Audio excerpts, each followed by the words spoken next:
Hi. So for this week's presentation, it's super thrown together. We are traveling for the 4th. And so I had to draw out my mechanism for today. So hopefully you can understand it. But yeah, so today we are going through on how aspirin works on a pathway level and a mechanism level.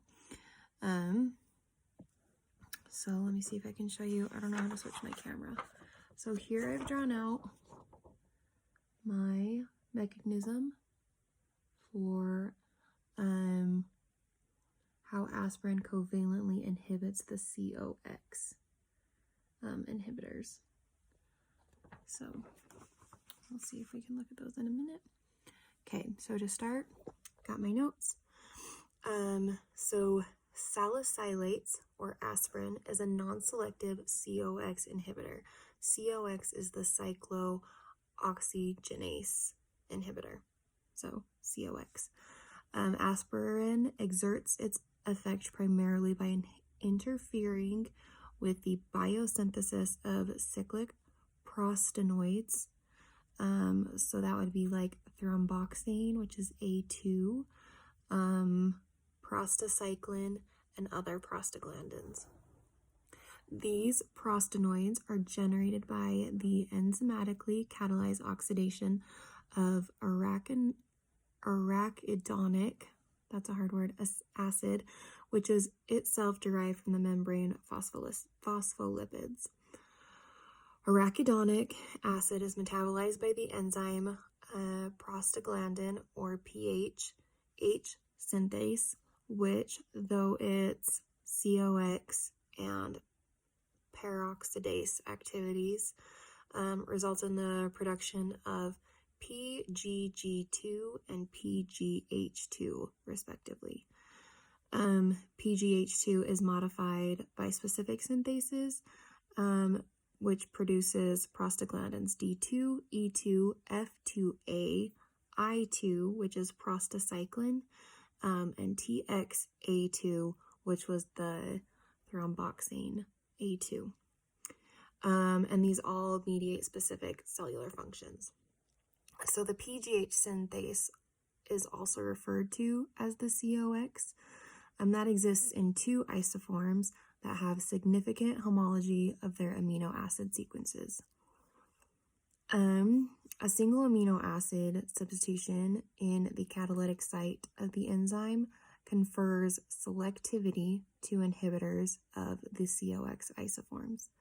The first isoform, which is going to be referred to as COX1, is constitutively expressed in the endoplasmic reticulum of most cells, including platelets, and results in the synthesis of homeostatic prostaglandins responsible for normal cellular functions, including gastric, mucosal protection, maintenance of renal blood flow, and regulation of platelet activation and aggregation. So the second isoform, which is going to be COX2, that one's not routinely present in most mammalian cells, but it's rapidly inducible by inflammatory stimuli and growth factors. And these result in the production of prostaglandins that contribute to the inflammatory response. So aspirin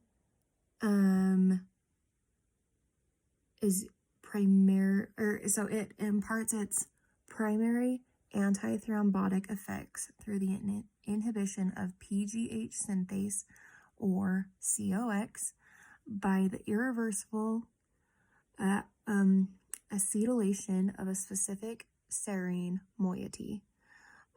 So that one we have serine 530 of COX1 and serine 516 of COX2. And I'll show those on my mechanisms that I drew out. So in the presence of aspirin, COX1 is completely inactivated.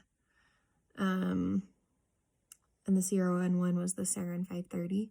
So those can be completely inactivated, and COX2 converts its arachidonic acid not to PGH2, but to the IR15. I can't say this word, hydroxy acid. It's basically the 15R HETE, heat. So the other mechanisms for platelet inhibition by aspirin have been proposed. So an example of that would be aspirin facilitates the inhibition of platelet activation by neutrophils, an effect that appears to be mediated by the nitric oxide dependent process. And inhibition of the prostacyclin synthesis in endothelial cells enhances the NO production. So I cannot turn my camera around, so we're going to have to make this work. So here we have the cyclic acid. We have our serine 530, which is going to be our COX1. And you can see that it is, so that's the active agent, and it has been made inactive because of aspirin. We move on to, we have our serine 516, our COX2, is converted or moved over to salicylic acid, and it is the active form. With the active form, switched catalytic activity, it inhibits the PGG2, but produces 15R heat, a new pathway resulting in the formation of leukotrienes, which is leukotriene synthesis.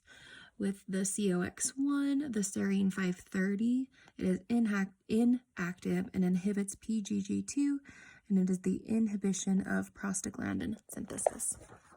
So I know this was kind of hard. Traveling is hard. But yeah, I hope it made sense. Thank you.